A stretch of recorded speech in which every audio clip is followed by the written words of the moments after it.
Welcome to Mike's apartment, where we rate alcoholic beverages and cuisine. But today we have Game Master Support, Episode 5.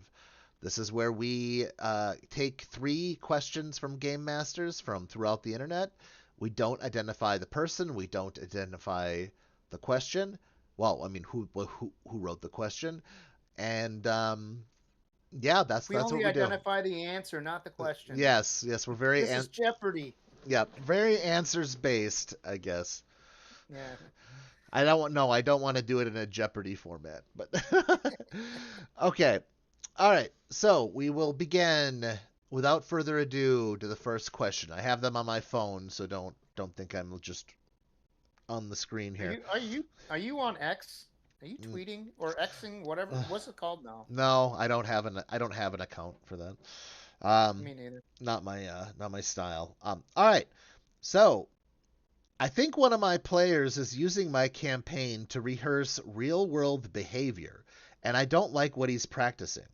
He plays a hyper charismatic manipulator type. That's fine, and he's lately been asking extremely specific questions mid session, like how to convincingly lie to authority figures, how to isolate NPCs from their allies, how to turn two groups against each other without being detected. At first, I thought it was just like some good role play, but after the sessions, he started to asking follow up questions like, would that tactic work in real life? Or what would make it more believable outside of the game? Last session, he successfully dismantled an entire town's leadership structure through deception alone. After that, he said he was completely serious, and he said that felt useful. I don't want to overreact, but I also don't want to accidentally coach someone on how to manipulate Mhm. people in real life. Do I shut this down, or am I just projecting something that isn't there? Go ahead, Tom. Um. Well.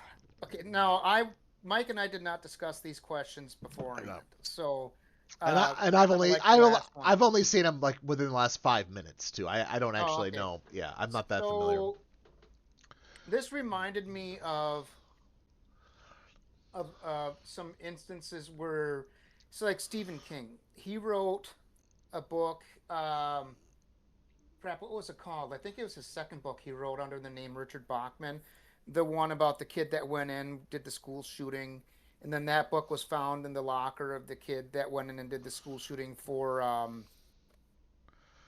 crap. My brain isn't working right now. I can't remember. Columbine, I think it was Columbine. They Columbine. found it Yeah. in his locker, and that's the only book that Stephen King ever asked to not be published anymore of his that he Okay. wrote. Um, then fast forward, he wrote the a book called 11/22/63, which was about a guy who goes back in time to try to stop the assassination of JFK, Yeah. and he used some very specific like details about how to create like a bomb or whatever. Well, maybe the bomb was a different book. I can't think of the name of. There was another based on another real life instance where this lady had there were people lined up for job applications during the Hmm. like when the recession was hitting, and a lady drove her car through a crowd, and in that book the character created a bomb, I think, and he had details about it. And what he did was he specifically made sure to include incorrect details so nobody could actually use his book to make a bomb, you know. um, Now, because it's fiction, it's meant to be entertainment, or maybe Well, there's social commentary. one But let me bring it. small. Yeah. Go Let ahead. me bring it back. Yeah. Yeah. I know where you're Let going with this, but yeah, go Okay. ahead. Go ahead. I mean, that's. So, in the terms of the game, if you're concerned about like and like a player character doing stuff like that, um, I think for me, an easy way around it would be just to say, so you want to like use deception to manipulate the leaders of the town so you can break down their leadership and the trust with the people. Make a roll, and then just kind of give an overview of maybe what happened. You know, hey, stuff it worked. You rolled really well or whatever, and they failed their roll, and Uh, and then, if you get to like the after game, they're like, well, how would this work in real life? You can just, yeah, I mean, if you're concerned about that, I would probably recommend just saying, look, this is a game. It's meant for fun. It's not meant to encourage like deception and manipulation in the real world. This is a game. Have fun with it. If you have problems in the real world, this isn't the place to get help. This is a place for you to kind of escape reality for a couple or 4 hours or however long the game runs. Nothing else. Okay. Well, there is something I want to say about So all that's that. that's a boundary thing, I think. True, but here's the problem that I have with what you're saying. You're assuming the dungeon master knows the answer to the question. How the Well, hell does no, he know how to manipulate? So I'm just saying, how does the dungeon master know? He doesn't necessarily have some special real world knowledge on how to do it. no. So he doesn't necessarily need to protect this player from whatever, because in real life, it's like any of those tactics are not But going it to work. I it mean, it sounds like the sounds like the player is asking for advice on real life situations, and I would just tell him to my get a book. suggestion is like that's not I yeah, mean, this is not the I place to mean, get real life, you know, uh, answers. I mean, This is a game. yeah, I mean, I would maybe, yeah, I would say, yeah, yeah. Just take him aside, find out exactly like what he's doing. It's okay for like a fantasy, but I would also add the very most built-in safeguard is this. The dungeon master probably doesn't really know how to do any of those things. He's just playing the NPCs to the best of his abilities. In real life, a lot of the things that you could do as a character in D&D, you definitely could not replicate in the real world. And if he's Mm, curious about how to deceive and manipulate people, I mean, go find some Machiavelli and read it. Read the Prince, read the discourses. You really, if he yeah, cares that much about it. But the thing is this, like a lot of that type of personality stuff doesn't work anyways in the real world. So, yeah, yeah, yeah. I would say he could talk to, if it's disrupting the game, I would say talk to him. But if he's just like trying to build like a character up, I mean, I would let him. I mean, I don't know. I don't necessarily see an yeah. issue with that on its No, own. yeah, I'm not complaining about the in-game stuff. Yeah, I'm not complaining about any of it, really. I mean, yeah, I'm just saying be cautious if somebody is clearly asking questions. How would I do this in the real world? It's like yeah, I don't know. How would you cast magic missile in the real yeah. world? I It's don't a good know. point. It's a good point. Yeah. How would you? All right. But Here's another one. All right. So that's our answer for number one. Number two. Um, I started charging for my games, and now I think I've built something kind of predatory. But also don't want it to stop. I've run paid sessions. I started small, $10 per player. Now I've got wait lists, premium slots, priority narrative arcs, and people tipping me to make their character more central to the story. Here's the issue. I caught myself giving better outcomes, more spotlight, and even slightly better loot to higher paying players. Not blatantly, but enough that it matters. One player who can't afford the higher tier told me it feels like he's watching other people buy the story, and that kind of stuck uh, with me. At the same time, I'm making more money than I expected, and more people are signing up. Am I just running a business, or did I quietly turn my table into a play to win storytelling? oh, you mean a pay to win, or I Pay to think you pay said pay play. It pay, pay sounded like pay to it win, is I think it's pay to play. Yeah, I'm I sorry, mean, yeah, pay to win. Yeah. I've seen that kind of scenario because I played some mobile games where you have PvP stuff and the people who can afford to pay. Yeah, I mean, I played one game where this guy spent like probably $4,000 to $5,000 on his game at that point, and he was like the most powerful player on the in the whole server, and people were complaining about that because the rest of us were, or not the rest, but a lot of the people on the server were doing free to play, meaning that they would sometimes they could earn bundles and stuff like that, but it wasn't like you. I mean, if you're going up against somebody who's paying $5,000, that's ridiculous. Now, what I if regarding his question, I mean, if you're okay with people tipping you and you giving them that, it's a free country, it's you're allowed to do that. If you're questioning it from a moral standpoint, I would say then don't do that. People can tip you for the service you're providing, but that doesn't necessarily entitle them to more services. I mean, I guess you could maybe incorporate a structure like some of these mobile games where there's a package. You spend $3, you get this value, these additional things, maybe some additional items or whatever. But then I think that gets to be more unmanageable than just running a I'm game. yeah, I, I I don't know. I'm speculating. I would I'm for me, I would run the game. Maybe just stick to a price, $10 a person. If they want a tip, that's fine. That's not gonna. Or if you want to pay them to pay $20, whatever the price is, that's fine. But if they tip, that does not entitle them to more centralized roles.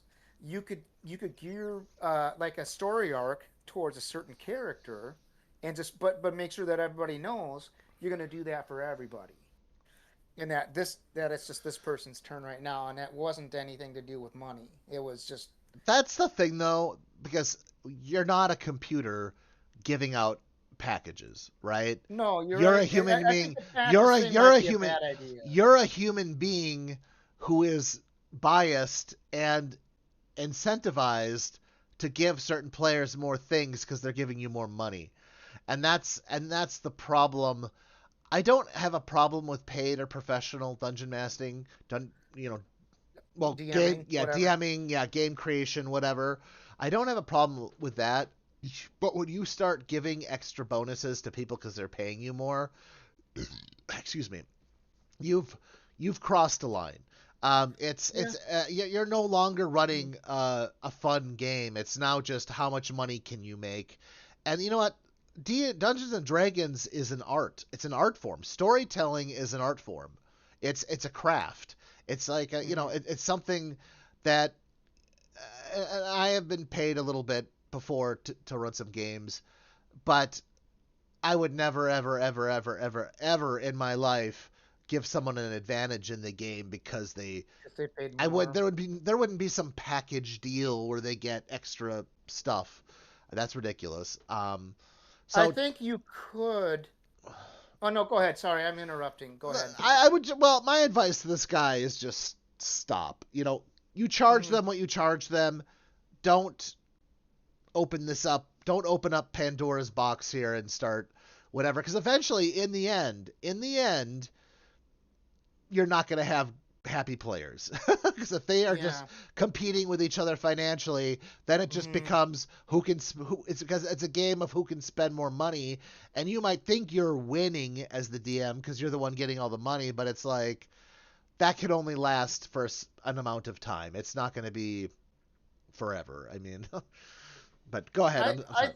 I'm speculating here, and my personal feeling as I've been thinking about this is that this wouldn't be the best idea, but it maybe could work as an experiment.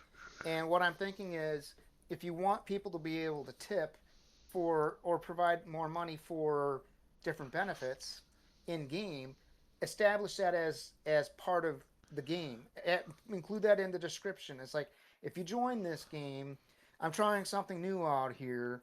It's like, say, $20 a person per game, but if you want special items or something like that, you can pay more. Or, but I'm the more I think about it, That that I think that might be a bad idea. that's like you're making it into a video game, basically. Yeah, Except, you know what? Let me back up on that and just say fuck it. Don't it just be fair. If yeah, it's $20 or $30 a person or whatever, and they're paying it, people can tip because you're providing a service, and in the service industry, it's customary to tip. That's fine, but they're not going to get better items or yeah. game time or whatever because of it. They're going to get the same service that the table next to you is getting. And You know, well, just to be transparent here too, tavern seat after a game is done, the player after the game session is over, the player does have the ability to tip the GM even in tavern seat. But it's not like even in a free game, right? Or does no, that matter? I don't know, no. I think it has to be a paid game, but Oh, um okay. but but that said, yeah, you have the ability in so Tavern Seat, which is my website for Hmm. role playing. Which Um, is I've played on it a few times here. It's been pretty well, fun. yeah, it mostly We use uses Discord. Discord. Yeah, Yeah. and the website itself uses Discord Gate, which is just you use your Discord login to get access to everything. But long story short, yes, we do. There is an option for tips, but that is not there is no quid pro quo, right? There's no you scratch my back, I'm going to scratch your back. If I found out that something like that was happening, I would definitely have a conversation with the dungeon master and just be like it's kind of against my, the fairness, like Yeah. of the game because Is it's that spelt out on the side, or is that something that maybe you no, should add? that part's not, but I would still probably talk to them about it just for fun. I don't think we're anywhere near that point. I've never actually experienced like that happening yet, so Yeah. maybe we'll wait till we get to that bridge before I say Yeah. something about it. But yeah, I mean, I would just say personally, I'd just be like, you can't really just give artifacts out to players because they're giving you more money. I mean, I don't know. That seems a little crooked, but all right, number trace. Okay. Okay. Numero try. This is a I'm weird. sorry, my languages there. Uh, this sounds a little weird. Okay. One of my players hasn't spoken out in character in 3 months, and or spoken out of character in 3 months, and I don't know how to handle it anymore. It started as like a method acting thing. He said he wanted total immersion, fine, but now he only speaks as his character, even before and after game sessions. I asked him a rules question, and he answers in character. If we're scheduling next week's session, he responds as his character trying to interpret the meaning of time. The rest of the group was amused at first, now it's exhausting. Conversations take twice as long, and sometimes we literally can't get straight answers out of him. Here's the part that's bothering me. I don't know what he's like as a person anymore. I realized the other day I couldn't remember his normal speaking voice. Is this extreme roleplay, or is this something that I should be concerned about beyond the game? I think it. I mean, it sounds like that person might be going through some stuff in their life, and I don't want to comment on that specifically. So, but what I would recommend is if it's affecting the whole game, because remember we discussed if you're running a game, the players should all be having fun and the DM should be having fun. That's what this is about. Yeah. Now it sounds like this player's obsessive, um, what the whatever role playing, being their character 100% of the time when playing the game, at least, is affecting everybody's experience. So I would maybe say this is the an opportunity for one of those side conversations, saying, "Okay, look, I get that you think this is fun for you, but no, it's causing things to take twice as long because out of game conversations, you're still in character.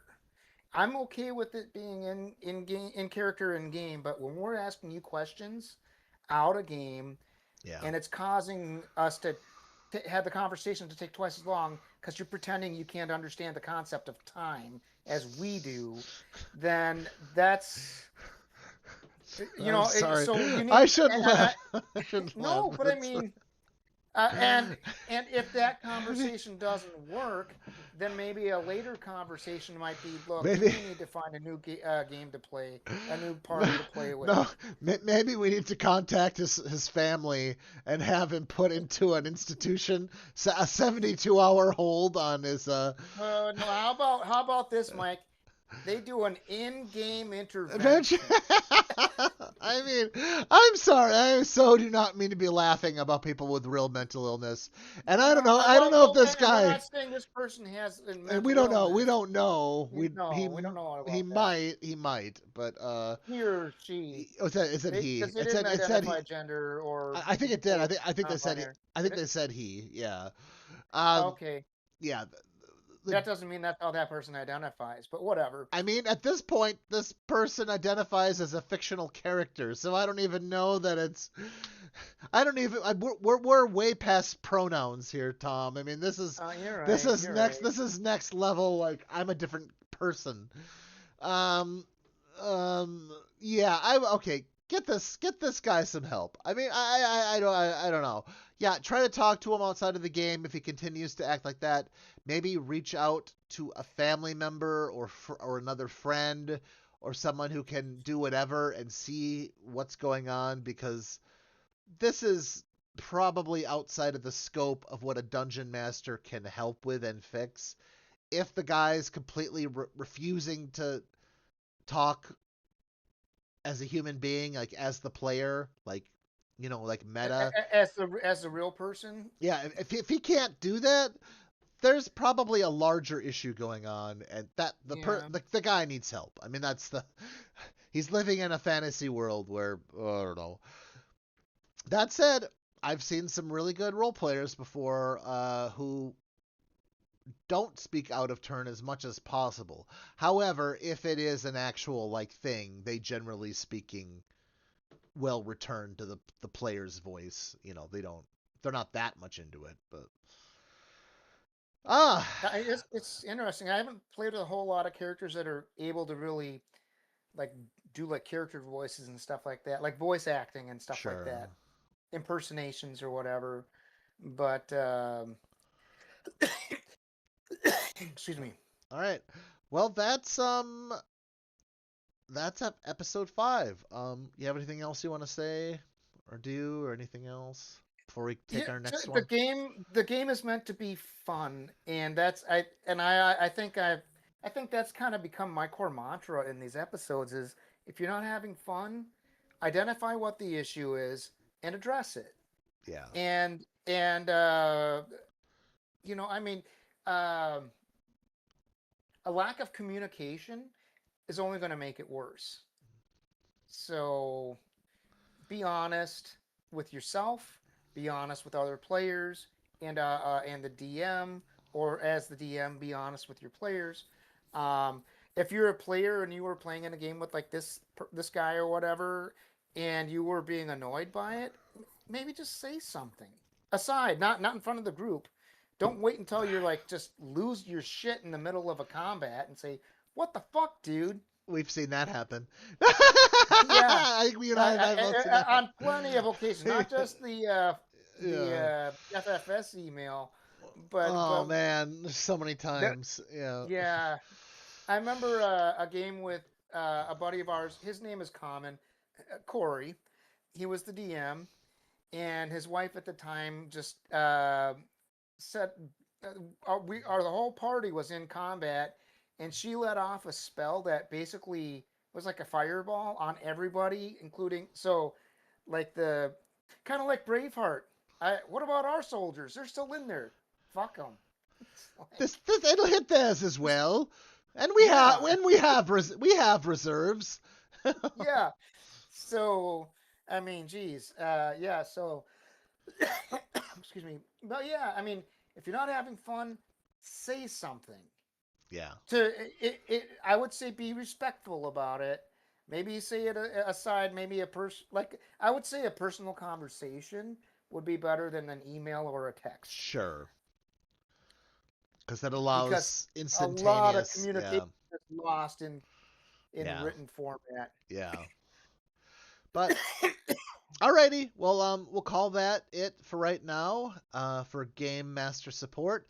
If you can think of any other questions or if you have some, you can drop in the comments or you can directly contact me, either Discord or email, which are also all down there. If you like what you see, hit that button. Like, dislike, comment positively, negatively, share, all of that. Subscribe, Subscribe. Well, yeah, bell, hit the bell. hit the bell. Alrighty. Well, we'll talk to you later. Have a great day, guys. Bye. Good night, or yeah, good night, whatever.